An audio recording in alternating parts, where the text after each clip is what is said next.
Estimativas da Organização Mundial de Saúde, OMS, apontam que a cada 40 segundos uma pessoa comete o suicídio no mundo.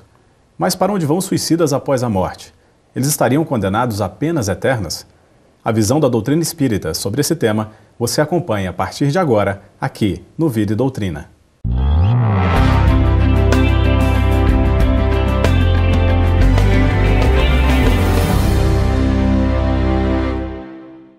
Seja bem-vindo ao Vida e Doutrina. O nosso tema hoje é suicídio. E para conversar conosco hoje, temos aqui o Antônio Carlos, que vai contar um pouco da história dele. Seja muito bem-vindo, Antônio Carlos. E também a Sandra Ventura, que é psicóloga e palestrante espírita, que vai colaborar hoje com a gente, falar um pouco sobre o tema. Bem-vinda, Sandra. Obrigada. E antes da gente entrar na história que acompanha o Antônio Carlos bem de perto, a gente vai ouvir um depoimento da esposa dele. A gente era muito amigo, né? Eu trabalhei com ela durante 2 anos, a gente era muito amiga. Ela ia na minha casa, eu ia na casa dela, de viajarmos juntos. Foi assim, ela fez algo errado na empresa, né? Então a gente tentou conversar com ela. E eu tento sempre conversando com ela, não é isso, não faz isso porque não é por esse lado. E ela tentando burlar isso, a gente falou assim, não, vamos conversar, vamos sair conversar. Aí eu conversei com o Carlinhos, falei, Carlinhos, vamos tentar mudar a ideia dela. Então, na semana que aconteceu, ela comprou 1 litro de Formol.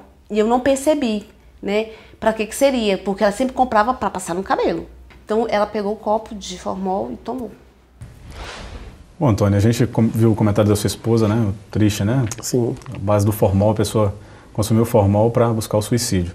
Como é que foi essa história? Era uma amiga da família ou era um familiar de vocês? Isso, era uma amiga nossa, né? Trabalhava com minha esposa e a gente foi criando laço de amizade. Ela não tinha residência fixa aqui em Brasília e buscava amigos. Então, logo apareceu a identificação e a gente saía muito. Conversávamos, davam sempre um frequentando a casa do outro. E acabou que a gente virou um porto seguro para ela. Só que a gente também não tinha noção da importância que a gente tinha para ela até o fato acontecer. Você sentia solidão? Ela tinha solidão em Brasília? Tinham parentes aqui próximos? Não tinha. Vocês eram um porto seguro ali para ela, só que vocês não tinham essa noção? Não tínhamos. Sabíamos que a amizade era grande, mas não a ponto de a gente poder ter decidido ou ter contribuído para que isso não acontecesse. Ela estava passando problemas no trabalho? Estava. Aconteceu alguma coisa. Que é difícil para a gente comentar o que aconteceu, mas para ela foi uma coisa vergonhosa e ela acabou buscando o suicídio como meio de fuga. E como é que foi esse dia? Você lembra desse dia, desse fatídico dia?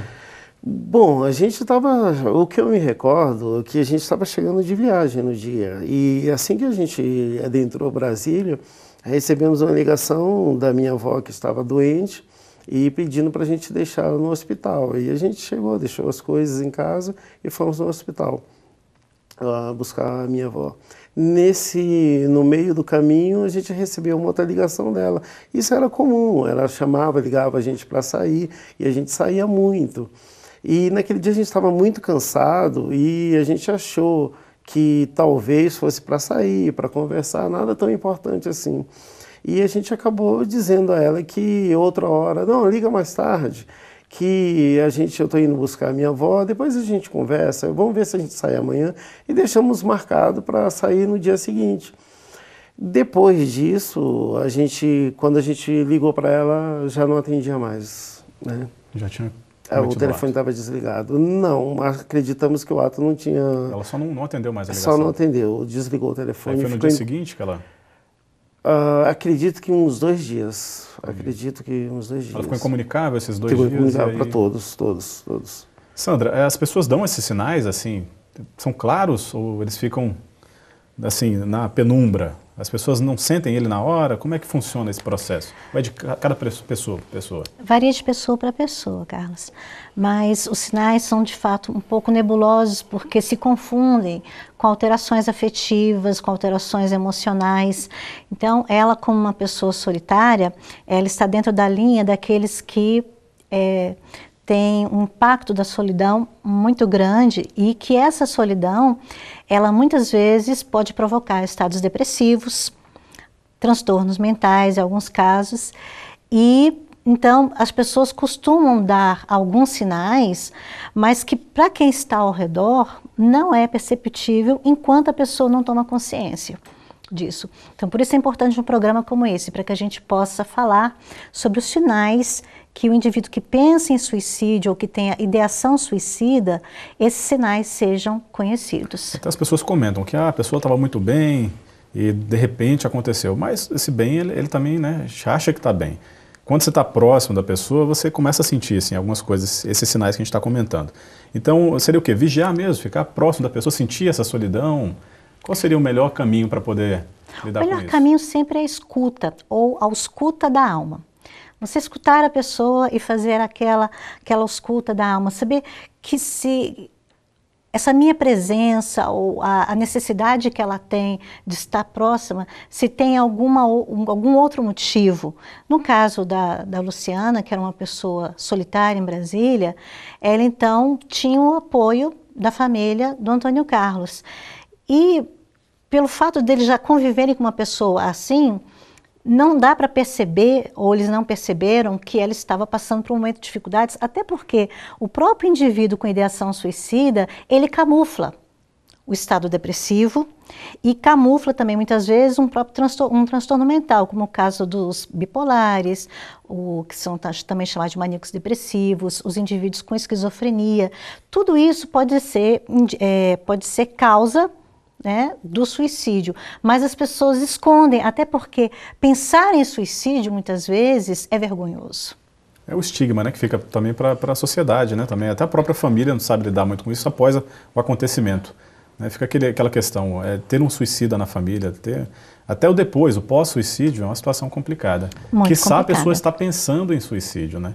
Então, normalmente ela se retrai, né? Ela se retrai, ela esconde, mas há estatísticas de que 1/3 das pessoas que têm ideações suicidas, elas procuram amparo profissional. Até os próprios profissionais de saúde, como psicólogos, médicos, psiquiatras, enfermeiros, quando ela vai a um posto de saúde, um hospital, ela está em busca de, não só do socorro físico, mas principalmente desse socorro, dessa escuta da alma. E como a pessoa que pensa em suicídio ou que chega a tentar suicídio, eles são vistos como um indivíduo adoentado, um indivíduo dementado, então ela se sente pouco amparada. E os profissionais de saúde acabam optando por cuidar de quem tem saúde e quer viver, do que uma pessoa que tem saúde e pensa em morrer. Antônio, esses sinais vocês viram claramente ou em nenhum momento passou pela cabeça de vocês que poderia acontecer isso? Não, os sinais foram dados, claros, mas a gente nós não conseguimos perceber. Que ela iria cometer. Né? Que isso seria possível. Né? Ela é uma pessoa muito alegre, muito alegre. A gente, quando saíamos, ela fazia a gente rir, ela contava história, ela que motivava. Não dava para passar, naquele momento das nossas vidas, a ideia de que ela poderia cometer um suicídio. E após o fato, como é que a família reagiu? A família, assim, dela, a gente não tem muita noção. Minha esposa chegou a conversar com a mãe dela, eu não tenho esse contato, né? Até mesmo que eles foram para Goiânia, mas, assim, para a gente mesmo, eu e a família de vocês mesmo, que estava ali próximo, que era um suporte para ela, como vocês reagiram? Sofrimento, muito. Muita culpa por não ter ido conversar, sabíamos que a gente podia ter contribuído pela vida, mas a gente no momento, infelizmente, não teve essa percepção, como a Sandra falou, essa leitura, auscultar a alma. E Sandra, e esse caminho que se busca pós-suicídio da família da pessoa, né, que sofre, também um amparo, fora um amparo espiritual, também uma ajuda técnica, profissional? Sempre.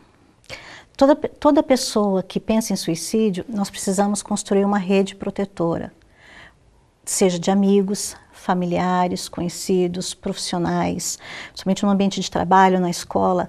Quando a pessoa pensa ou dá sinais de que poderia cometer o suicídio, deve-se tecer essa rede protetora. E quando ocorre o suicídio, nós falamos que todos aqueles que conviveram com a pessoa, principalmente aqueles que se sentem mais ligados ou aqueles que se sentem responsabilizados, eles correm risco suicídio, ou seja, todos precisam de amparo. Porque justamente o envolvimento da culpa, há uma tendência a se responsabilizar por não ter percebido, e eu gostaria de falar um pouco dos sinais, pode ser? Sim, claro. Então, os sinais de que uma pessoa tem pensamento suicida ou ideação suicida. Quando a pessoa arruma os papéis, ou quando ela decide em família organizar a vida familiar, profissional, distribuir bens ou fazer declarações afetivas, dizer que ama muito, ou então perguntar, fazer questionamentos. Você me ama? Ou você me amaria se eu partisse, se eu fosse para bem longe? Você sentiria a minha falta? Neste caso específico, como ela não era um membro familiar, mas era uma pessoa próxima, talvez por isso tenha ficado difícil de perceber esses sinais. Então a pessoa começa a modificar a própria rotina. Ela pode abandonar o emprego, ela pode abandonar uma relação afetiva importante, como namoro, noivado, casamento. Ela pode desistir de projetos e deixar tudo isso muito visível, como se ela entrasse num estado de negação da vida.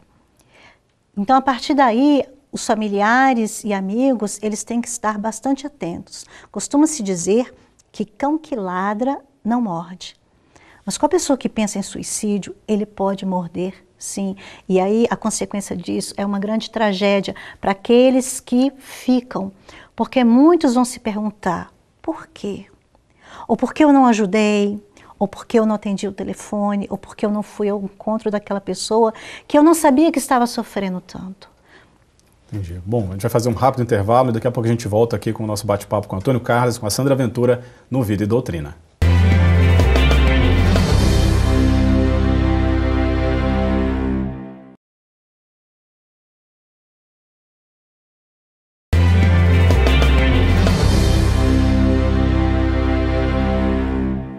Voltamos, você está no Vida e Doutrina, hoje conversando sobre o tema suicídio. Aqui conosco a Sandra Ventura, que é psicóloga e palestrante espírita, colaborando hoje com o nosso programa, e também o Antônio Carlos, que viveu de perto essa situação do suicídio de uma pessoa próxima da família. A gente vai ouvir de novo a sua esposa, que tem mais um relato. Amizade mesmo, amizade dela vir na minha casa, eu ir na casa dela, a gente conversar de tudo um pouco, de sair, de ir em shopping, de viajar junto. O envolvimento da gente era assim, como se fosse um irmão, uma prima, um parente, uma cunhada mesmo. Ele ficou mais abalado, porque ele era mais envolvido, ele sempre foi mais envolvido desse lado espírita, né? Eu já fui um pouco afastada. Então ele falou, pegou em mim e falou assim, olha, vamos rezar muito pela alma dela, né? Porque um suicídio é uma coisa que a pessoa sofre muito do outro lado. E eu tentei perguntar para ele por que isso acontece, falou assim, ó, nega, eu não... Ele tentou me explicar, só que eu nunca... Eu sempre fui leiga nisso, nunca quis saber disso. Aí ele falou assim, não, ela tá sofrendo, ela vai sofrer muito porque não era a hora dela, ainda mais do jeito que ela foi. Então a gente começou a fazer, né, a rezar muito por ela. Aí depois disso a gente começou a fazer o culto no lá em casa, ele começou a frequentar mais, levar meus filhos para ir. Eu particularmente não sou muito frequentadora assídua, mas eu tento entender e hoje melhorou muito. Bom, Antônia, a gente viu o relato da sua esposa, ela comenta que a gente pode tomar algumas atitudes, claro que não está nas nossas mãos sempre, né? Sim. Mas a gente pode tomar algumas atitudes que de repente podem evitar esse momento. E a questão da culpa também que fica, né? E como é que você lidou com essa situação? Como é que você tratou isso dentro de você? Bom, a culpa persiste até hoje, né? Mais leve, mas persiste ainda. Já busquei ajuda na terapia, não por conta exclusivamente disso, mas na oportunidade eu pude relatar isso também, porque a gente sabia que poderia ter contribuído pela vida para que ela não cometesse aquele ato. Ela confiava na gente e a gente não tinha noção do que ela estava passando. Mas a gente aprendeu com a dificuldade e com a tragédia a lição, de ajudar, de estar sempre próximo. E hoje, através dessa situação toda, nós somos exemplos para a família. Então, todos os familiares, todos os problemas, as pessoas buscam a nossa ajuda. E hoje a gente larga tudo para ajudar ou para ouvir, né, quem está com problema. Sandra, você comentou essa questão da família, das pessoas bem próximas em casos de suicídio, que essa culpa pode inclusive levar outras pessoas a cometerem também o suicídio. Como elas podem trabalhar isso dentro delas? Como a gente pode ver esse tema e tratar ele de uma forma assim clara para a pessoa falar, não, a culpa não é minha, não foi eu que cometi. Eu poderia ter feito diferente, mas a culpa não é minha. Como ela pode trabalhar isso? Bom, a gente precisa ter noção de que toda criatura tem livre-arbítrio e consciência. Por mais que seja doloroso, os espíritos nos dizem que quando alguém comete suicídio, ele está agindo, né, com o seu livre-arbítrio. Pode haver também alguma interferência espiritual pela doutrina espírita? Sim. Cada caso é um caso. Se houver interferência espiritual, certamente tem atenuantes. Se é um suicídio decorrente de suicídio, de loucura, de intoxicação, ou no caso até de um surto psicótico, também tem atenuantes. Então, os familiares ou sobreviventes, amigos, afetos que ficam, é notório que todos eles carregam um peso, porque todos se perguntam, e se? E se eu tivesse ido, e se eu tivesse escutado, e se eu tivesse agido, se eu tivesse retirado a medicação de casa, se eu tivesse internado tal pessoa, será que ela estaria viva? Nós não podemos dizer. O que é certo é que nós devemos fazer de tudo pelo amor, para que a pessoa sobreviva, para que ela tenha condições de lidar com o seu sofrimento. E os familiares ou sobreviventes, amigos que ficam depois de um ato suicida, eles devem então buscar na sua fé a força para se sustentarem, porque nós não podemos pensar pelos outros. Não trabalhar essa culpa, né? Não ficar se martirizando não pode se martirizar e deve evitar, inclusive, que isso se calcifique na alma, podemos falar assim, porque isso pode também gerar um estado de morbidez, um estado doentio, trazendo também um estado depressivo ou outros transtornos mentais. Então a família ela deve lidar com a seguinte situação: o suicídio ocorreu, eu também preciso de ajuda.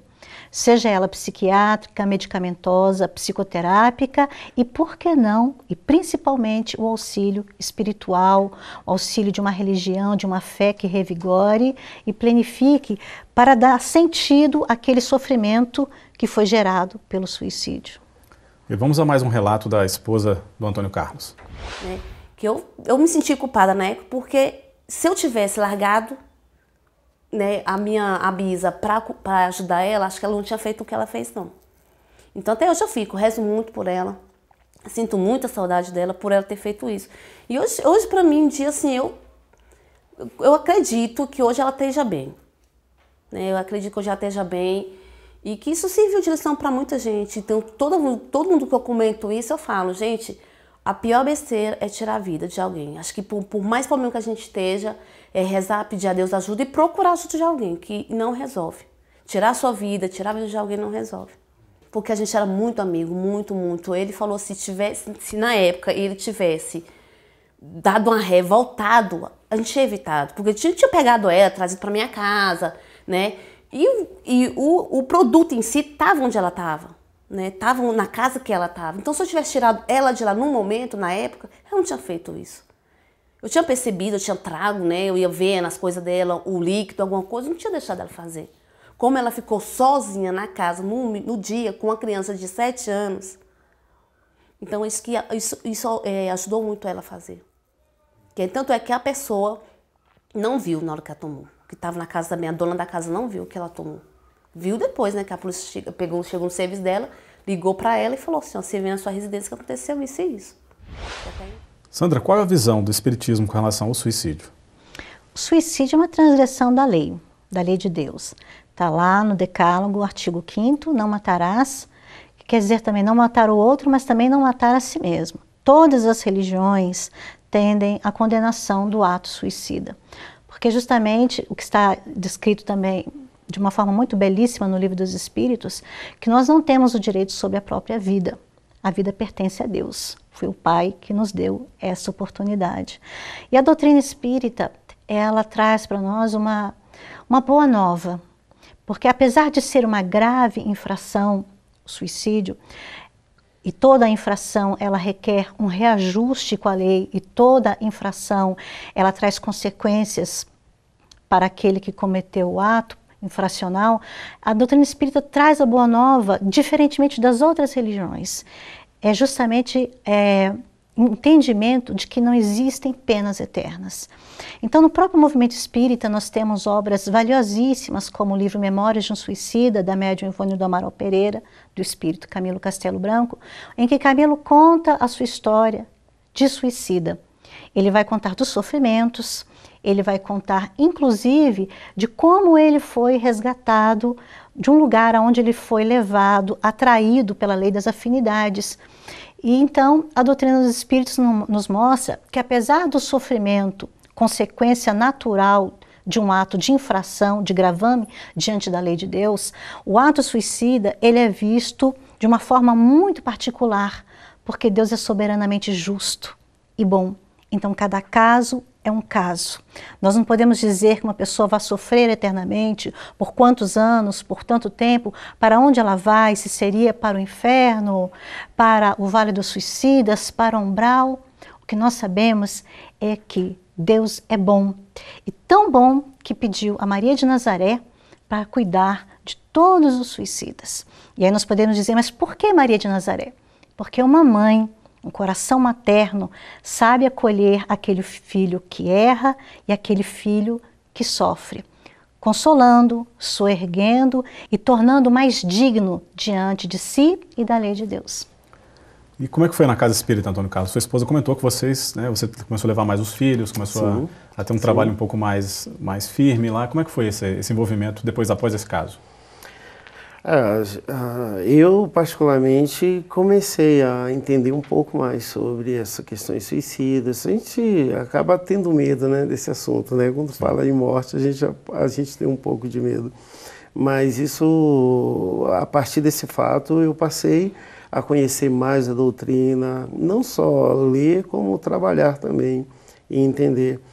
E o medo de ter algum reflexo na família me fez levar os meus filhos, praticar o evangelho dentro do lar e conversar com minha esposa, porque ela não falou não, mas um certo momento da vida lá, ela também comprou o produto, deixou em casa, e eu pude fazer essa leitura no momento. Tiramos e conversamos um pouco disso. Isso após o caso da Luciana? Após o caso. Você vê, né? Então linka com a questão dos familiares e pessoas próximas. Posso comentar claro. esse assunto? É importante isso que ele trouxe, porque o que ocorre quando uma pessoa comete suicídio é normal, nas estatísticas, nós percebemos um ato de repetição, de cópia. Então, há um acordo entre cavalheiros para que não se noticie o gesto suicídio como evita, né? Com glamour, sim, para evitarmos que outras pessoas copiem. E nos casos familiares, de uma forma muito triste também nós sabemos que ele tende a se repetir. Por quê?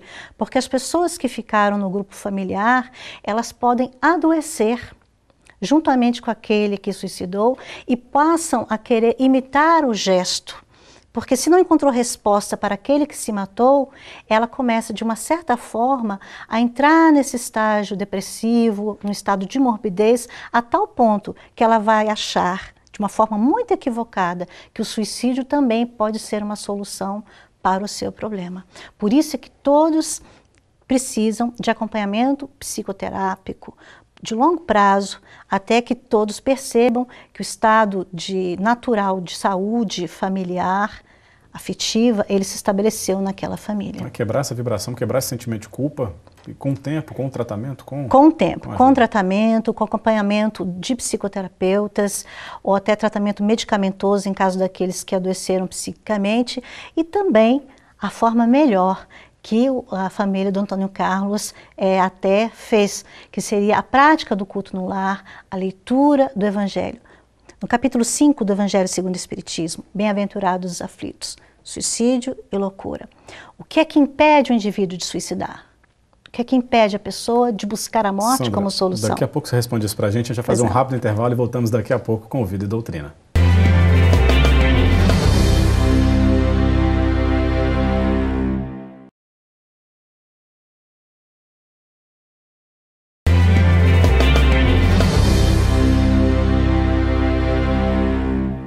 Voltamos, você está no Vida e Doutrina, hoje conversando sobre suicídio, aqui conosco o Antônio Carlos e a Sandra Ventura. Sandra, você, no último bloco, você comentou sobre a questão de o que tem no Evangelho segundo o Espiritismo que fala sobre essa prevenção do suicídio, né, ao suicídio.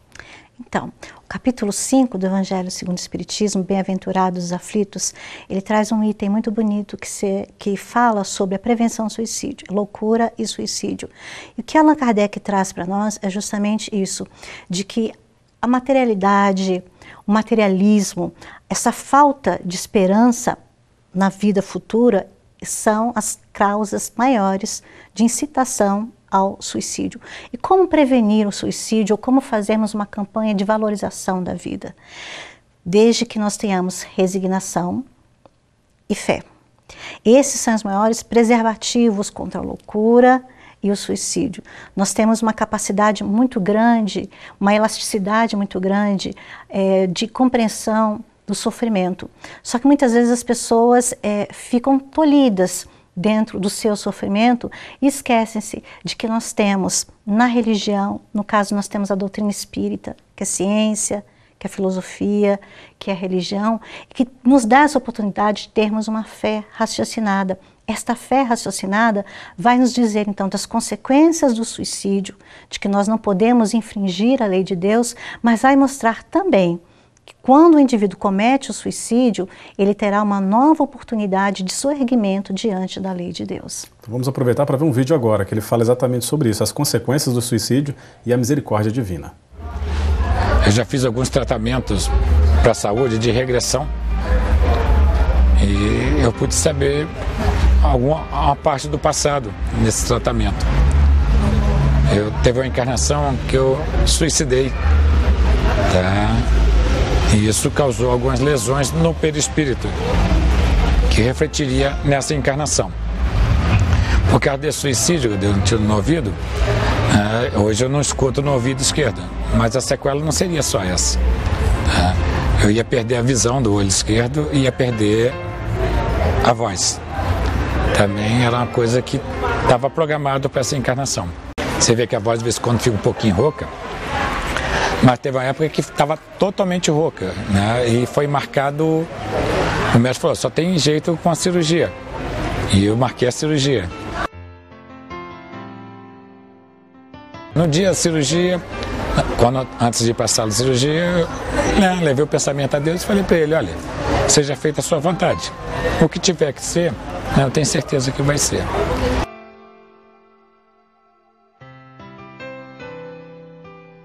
Como eu fiquei 9 anos trabalhando na área de facilitador, dando aula aqui no centro, e isso teve um peso. Se tua voz está sendo útil para fazer o bem, não tem sentido você perdê-la.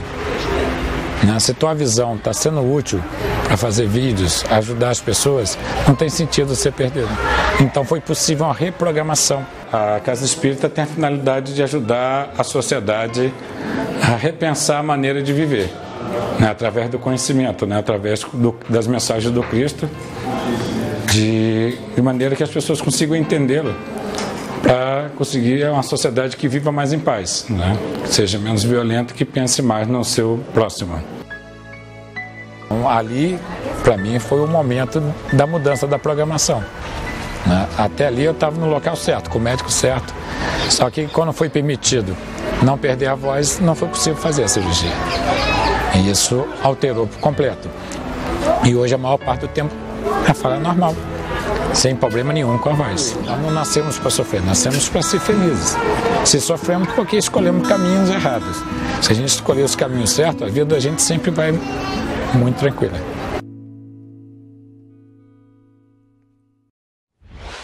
Essa história é interessante, né? Fala exatamente sobre a misericórdia, né? Como você tratou antes que o tema suicídio, pela lei maior, ela é vista de forma particular. Exatamente. Você tem as suas atenuantes de reparar. E agravantes. E agravantes, E também você pode reparar, né? E foi o que ele comenta, né? Ele comenta que é um trabalhador, né? E que está tendo uma chance de viver diferente, tocar diferente. Né? O amor cobre a multidão dos pecados. Então, todas as vezes que a criatura infringe a lei, ela vai ter oportunidade também de corrigir. quanto mais a pessoa se doa, quanto mais a pessoa ama, mais ela vai diminuindo o seu débito diante da lei. Então, isso é maravilhoso, é a misericórdia de Deus que nós podemos constatar todos os dias, apesar dos grandes sofrimentos que nós também testemunhamos. Mas a gente tem certeza que esse amor de Deus prevalece sobre todas as criaturas.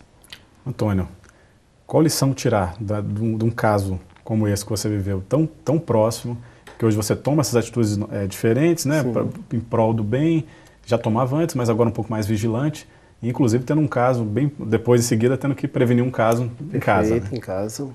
A lição é de a gente olhar com carinho mesmo ao pedido de socorro. A gente está ouvindo o tempo inteiro, seja um parente, um amigo, e nós aprendemos. A gente já larguei trabalho, já saí no meio do expediente para buscar um amigo, buscar um parente e sair para conversar. Por causa da lição que nós aprendemos. Colocando em primeiro lugar a vida, né? Valorização da vida, o amor. A vida. Se essa atitude fosse uma coisa pontual de todo ser humano, acho que o mundo estaria bem melhor, né?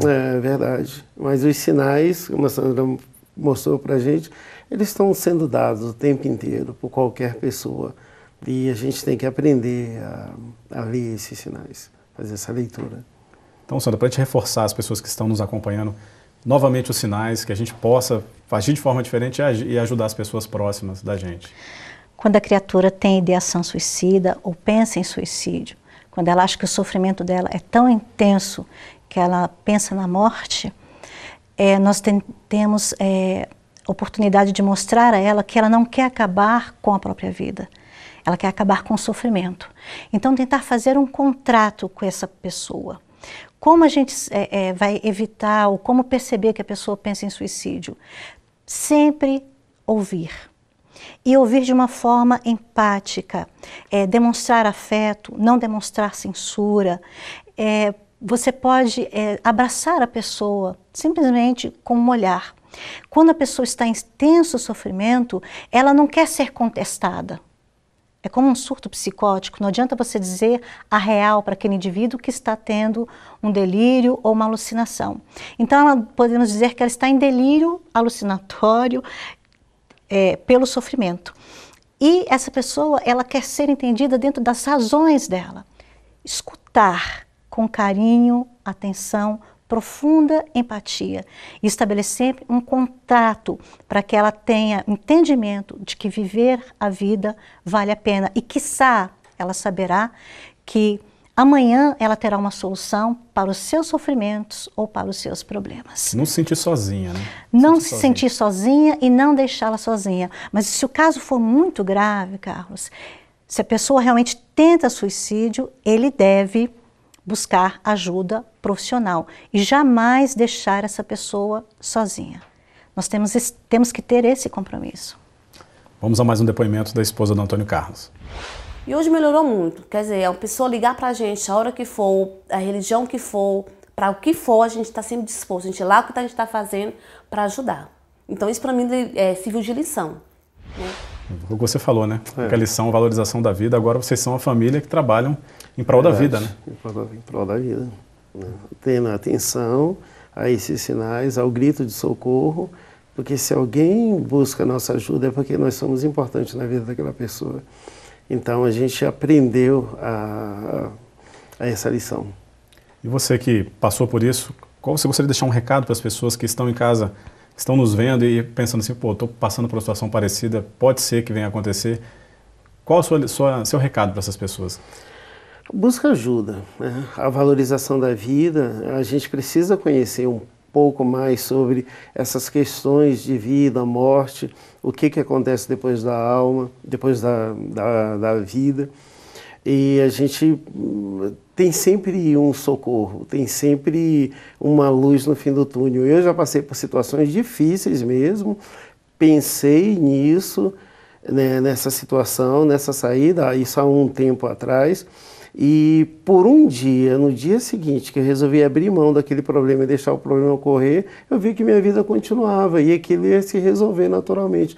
Eu tive essa oportunidade de ter a paciência, deixar o problema passar, para eu poder raciocinar com clareza. Infelizmente, as pessoas no desespero não têm.